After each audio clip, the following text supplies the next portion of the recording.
Good morning. पिछले video में हम लोगों ने अंतर्राष्ट्रीय व्यापार, संचार, परिवहन, रेलवे परिवहन, जलमार्ग इत्यादि सभी के बारे में हम लोगों ने अपने विषय में जाना है, समझा है। अच्छी तरह से हम लोगों ने सारी बातों को देखा, समझा, जाना। आज इस वीडियो में आप लोगों को प्रश्नोत्तर करना है, इस चैप्टर का प्रश्नोत्तर। इसमें सबसे पहला प्रश्नोत्तर है आप लोगों को, स्वतंत्रता प्राप्ति के समय देश में सड़कों की कुल लंबाई कितनी थी। पहला का आंसर होगा आपको क। दूसरा क्वेश्चन आप लोग अपने किताब में देख सकते हैं और उसका आंसर यहाँ पर लिख सकते हैं। दूसरा का आंसर होगा ख।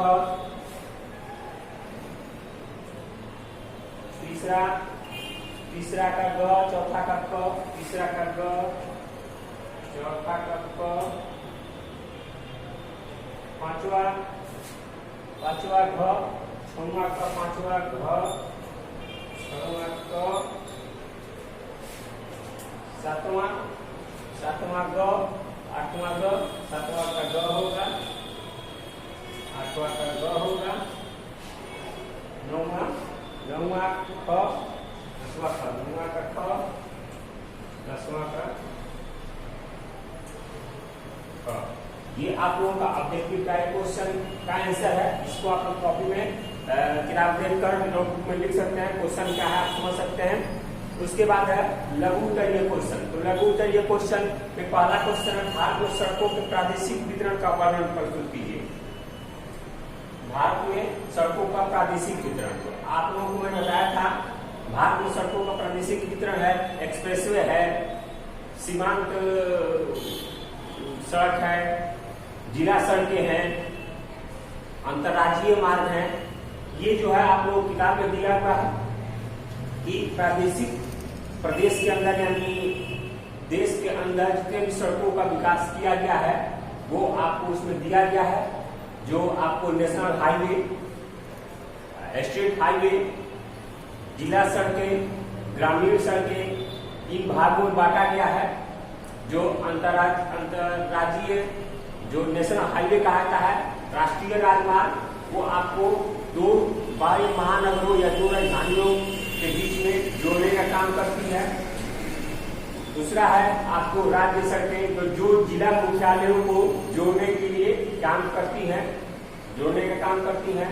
उसे हम स्टेट हाईवे कहते हैं यानी राज्य राजमार्ग। उसके बाद है जिला सड़कें, जो जिला के अंदर मुख्यालयों को जोड़ने का काम करती हैं, उसे हम जिला सड़कें कहते हैं। उसके बाद ग्रामीण सड़कें यानी गांवों को छोटे छोटे शहरों या अपने बड़े बड़े राष्ट्रीय राजमार्गों को जोड़ने का काम करती है सड़क, उसे हम ग्रामीण सड़कें कहते हैं। ये आपको प्रादेशिक वितरण है।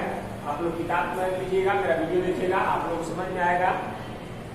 दूसरा है भारतीय रेल परिवहन की प्रमुख विशेषताओं का उल्लेख कीजिए। तो भारतीय रेल की प्रमुख विशेषताओं को मैंने आप लोगों को बताया था कि भारतीय रेल बहुत तेज चलने वाली रेलों को वो चलाता है ताकि कम समय में हम ज्यादा दूरी तय कर सके।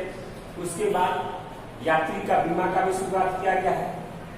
उसके बाद ऐसी चलती फिरती आपको एम्बुलेंस की व्यवस्था की गई है। चौड़ी लाइन की ट्रेनों का विकास किया गया है।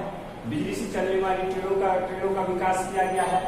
उसके बाद मालवाहक डब्बों, वो या तो लिक्विड ले जाने के लिए हो, पेट्रोलियम ले जाने के लिए हो, या आपको सामान कच्चा माल या उत्पादन की हुई माल को ले जाना हो, उसके लिए भी नए नए रेल डिब्बों का, मालगाड़ियों का संचालन करता है। तो ये सारी व्यवस्थाएं आपको रेलवे ने की है। ये प्रमुख विशेषताएं हैं इसकी, रेलवे की। उसके बाद है भारत के विभिन्न डाक चैनलों का संक्षेप में विवरण कीजिए। मेरा पिछले वीडियो लिखिएगा, उसमें मैंने लिखा था ग्रीन चैनल, जो 6 भागों में बांटा गया है प्रमुख डाक चैनलों को। ग्रीन चैनल, राजधानी चैनल, जो दो राजधानियों के बीच में चिट्ठियों का पीले रंग का बॉक्स होता है बनाया गया, उसमें चिट्ठी डालने का एरिया होता है। व्यापार चैनल, व्यवसायिक चैनल, राजधानी चैनल, ग्रीन चैनल, ये जो है आपको डाक चैनल है जो डाक को 6 भागों में बांटा गया है और वो अपना काम करते हैं। अगला क्वेश्चन है भारत की निर्यात एवं आयात वाली वस्तुओं का उल्लेख कीजिए। मैंने बताया था भारत निर्यात कौन कौन सी चीज करता है, भारत सूती वस्त्र, मशीनरी, औजारें, केमिकल, पेट्रोलियम कुछ पदार्थ, वस्त्र है और ऐसी खाद्य कुछ पदार्थों का भी जो हम खनिज संसाधन, खनिज में भी कुछ ऐसे खनिज है, अलौह धातु है, इन सारी चीजों को निर्यात करता है। इसके बाद आयात करने वाली चीजों में बड़ी बड़ी मशीन, बड़े बड़े लड़ाकू जहाज या आपको और भी ऐसे मशीनरी पार्ट्स हैं जो उद्योग धंधों के लिए आपको इस्तेमाल किए जाते हैं, कोई चीज वो सब आयात करता है भारत दूसरे देशों से। तो ये आयात करने वाली और निर्यात करने वाली चीजें हैं। किताब की मदद लीजिए, आप किताब में सब दिया हुआ है। उसके बाद है भारत के प्रमुख राष्ट्रीय जल मार्गों के बारे में लिखिए। जल मार्ग में बताया था 5 भागों को जल मार्गों के बारे में बताया गया है, जो आपको अलग अलग शहरों को जोड़ने के लिए, अलग अलग शहरों को व्यावसायिक स्थिति को देखते हुए व्यापार बढ़ाने के लिए वो जल मार्ग को विकास किया गया है, जल मार्ग को विकसित किया गया है और उस देश के अंदर उन राज्य के बीचों में जल मार्ग द्वारा आपको व्यवसाय होता है या व्यापार होता है, या सामानों का आदान प्रदान, आयात निर्यात होता है। तो ये हो गया। उसके बाद द्वितीय प्रश्न है, भारत के अंतर्राष्ट्रीय व्यापार की विशेषताओं का वर्णन कीजिए।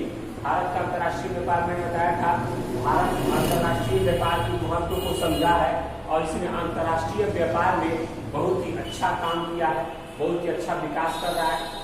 क्यों? क्योंकि यहाँ से उत्पादित की हुई वस्तु बहुत ज्यादा मात्रा में निर्यात में की जा रही है और आयात में की जा रही है। उससे क्यों? क्योंकि अधिक से अधिक विदेशी मुद्रा अर्जित हो पाए और अधिक से अधिक हमारे जो यहाँ माल उत्पादन हो रहा है, जो वस्तु उत्पादन हो रही है, उसको अन्य बाजारों में भी बेचने की मिली है आजादी और वो सब दूसरे देशों में हमारे यहाँ बनी हुई चीजें बिकी जा रही हैं, दूसरे देशों से बनी हुई चीजें हमारे देशों में आ रही हैं। तो अंतर्राष्ट्रीय व्यापार ने काफी हमारे यहाँ महत्व दिखाया और हम पूरे अंतर्राष्ट्रीय स्तर पर अपना व्यापार व्यवसाय कर रहे हैं।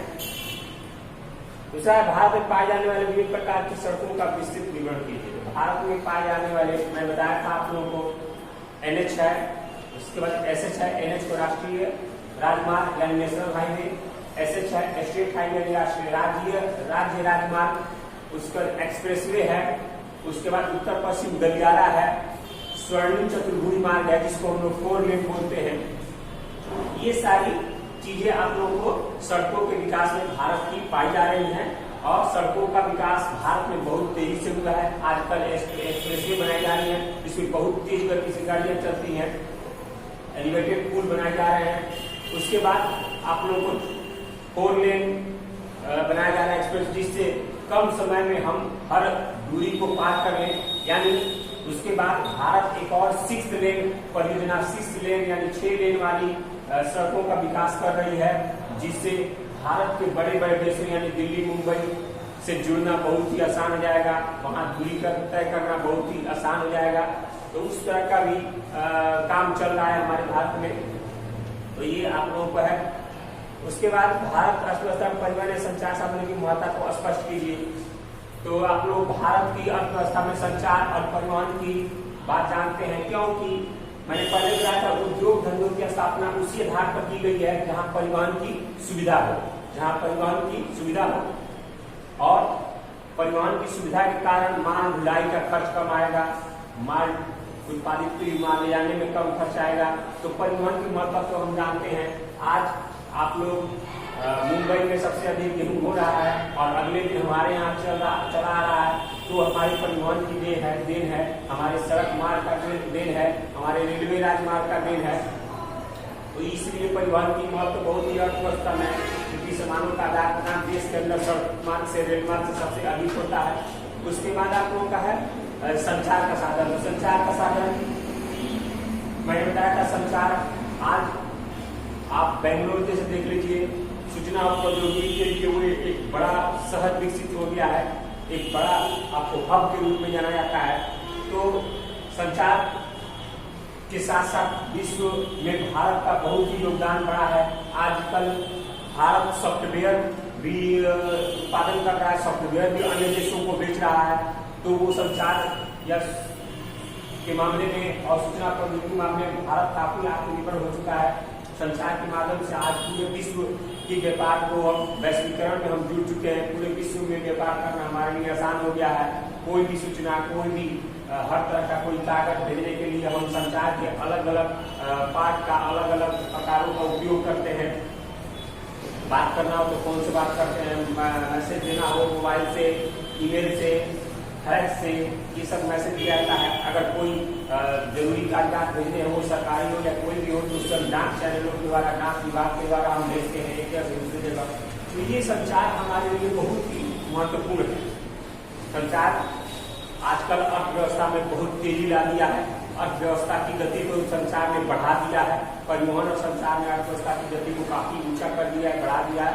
इसलिए अर्थव्यवस्था में संचार और परिवहन का बहुत ही बड़ा महत्व है। भारत में पाइपलाइन परिवहन का वर्णन कीजिए। पाइपलाइन आपने देखा होगा, जैसे अभी नल जल चल रहा है बिहार में, तो वहां पर आपको पाइपों द्वारा एक जगह टंकी बिठा के नल से पूरे घर घर में जल दिया जा रहा है। उसके बाद हम जानते हैं बम्बे हाई में तेल निकलता है, हमारे यहाँ मुंबई हाई में समुद्र के बीच में से तेल निकलता है, तो पाइपलाइन द्वारा वो बाहर आता है। उसके बाद और भी बहुत सी केबल भेजना हो बड़े बड़े टावरों का, तो नीचे गड्ढा खोद के पाइप में वो लगा दिया जाता है। आजकल पाइप से बहुत बड़े ऐसे शहरों में पाइपलाइन द्वारा गैस का कनेक्शन जा रहा है। लिक्विड जो एलपीजी है उसको घरों में दिया जा रहा है, और उससे वो सिलेंडर की महत्व खत्म हो गया है, सिलेंडर का काम खत्म हो गया है। अब वो गैस पाइपलाइन बिछा दिया जाता है और घर घर में वो पाइप से गैस जा रहा है। तो इस तरह पाइपलाइन का महत्व बहुत ज्यादा बढ़ा है, और आने वाले समय में पाइपलाइन का और भी ज्यादा विकास होगा, और विकास हो रहा है। इसलिए पाइपलाइन में हमारे लिए किसी भी चीज को जमीन के अंदर लिक्विड जैसे चीज को ले जाने के लिए पाइपलाइन एक महत्वपूर्ण साधन है, महत्वपूर्ण जरिया है। तो ये हमारे लिए बहुत ही आवश्यक है। आप लोग का दिन तो ये क्वेश्चन समाप्त हो गया, प्रश्न समाप्त हो गया, लघु तो ये समाप्त हो गया। आप लोग वीडियो देख के किताब जरूर रखिएगा, किताब देख के आप इसको नोटबुक में सारे प्रश्नों का आंसर, प्रश्नों का उत्तर लिख सकते हैं। आप लोगों का ये objective type question 10 objective type question है, इसको आप लोग अपने नोटबुक में लिख सकते हैं। अच्छी से नोटबुक बनाइए। नोटबुक बनाना बहुत ही जरूरी है, इसलिए कि आगे परीक्षा के लिए, आगे परीक्षा को ध्यान में रखते हुए नोटबुक बनाना बहुत ही आवश्यक है। अगले वीडियो में हम अगले चैप्टर, अगले सब्जेक्ट के साथ शुरुआत करेंगे। आज के लिए इतना ही, धन्यवाद।